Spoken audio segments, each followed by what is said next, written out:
Annemizle mutfağımıza hoş geldiniz. Merhaba arkadaşlar. Nasılsınız bugün? Bizleri sorarsanız bizler de çok iyiyiz. İnşallah sizler de çok iyisinizdir.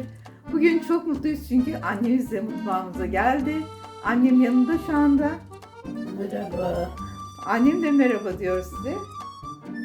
Nasılsın anne? İyi misin? İyiyim. Siz nasılsınız? Evet, bizler de iyiyiz. Biraz yorgunuz anneciğim. Bugün çok güzel bir kurabiye yapıyoruz. Şimdi malzemeleri sayalım. 250 gram margarinimiz var, oda sıcaklığında. 1 bardak pudra şekerimiz var. 1 yumurtanın sarısı. Kabartma tozu ve vanilyamızı bir kaba alıp karıştırıyoruz. Sonra unumuzu kontrollü bir şekilde ilave ediyoruz.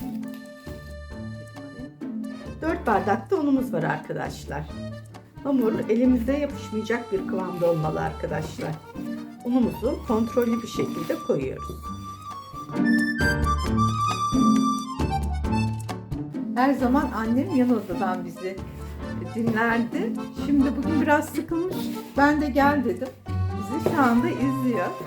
Anne kurabiyesi her zaman için çok daha farklıdır. Ama inanın bu kurabiye hem çok kısa sürede yapılacak bir kurabiye olduğu için hem de yapıldıktan sonra yemesi çok lezzetli olduğu için eminim siz de memnun kalacaksınız arkadaşlar.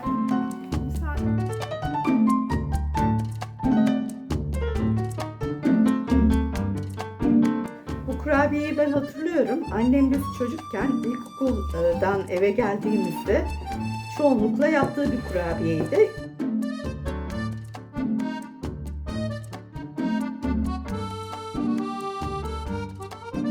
Kurabiyeyi yapınca sonuçlarını bize de yorumlardan yazar mısınız arkadaşlar?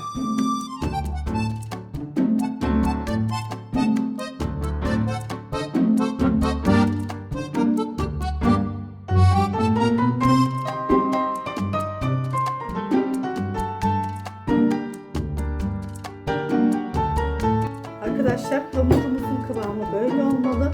Ben 4 bardak un demiştim fakat biliyorsunuz ki unun markasına göre değişebiliyor.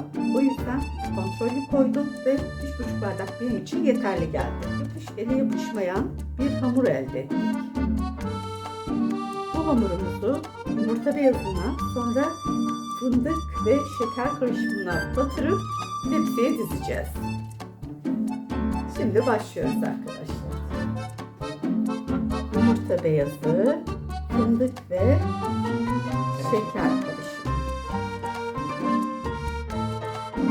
Yumurtanın beyazı, sonra fındık ve şeker karışımı.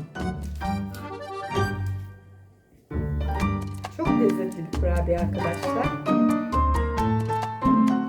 Bunun tereyağlısı da yapılabilir tabii ki.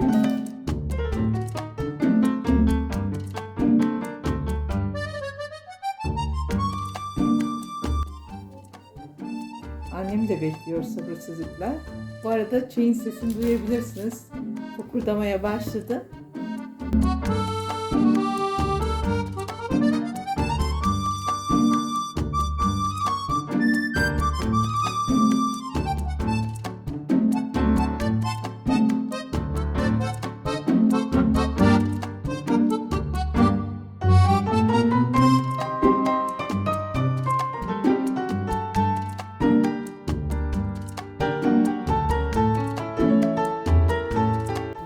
Arkadaşlar benim kurabiyem 19 tane çıktı.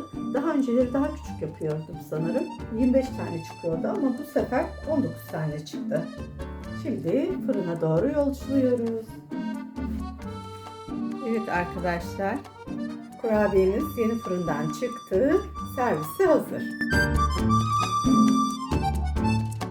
Harika kokuyor arkadaşlar. Eminim lezzeti de öyledir. Çok basit, kolayca yapılabilen harika bir kurabiye tarifi.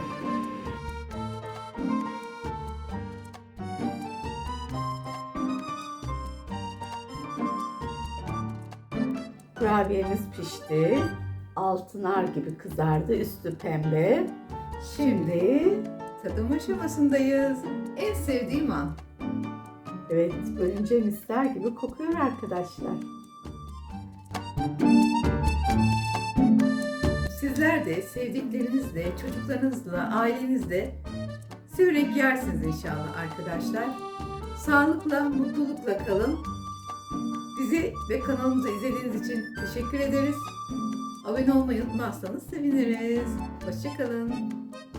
Bunu da anneme götürelim.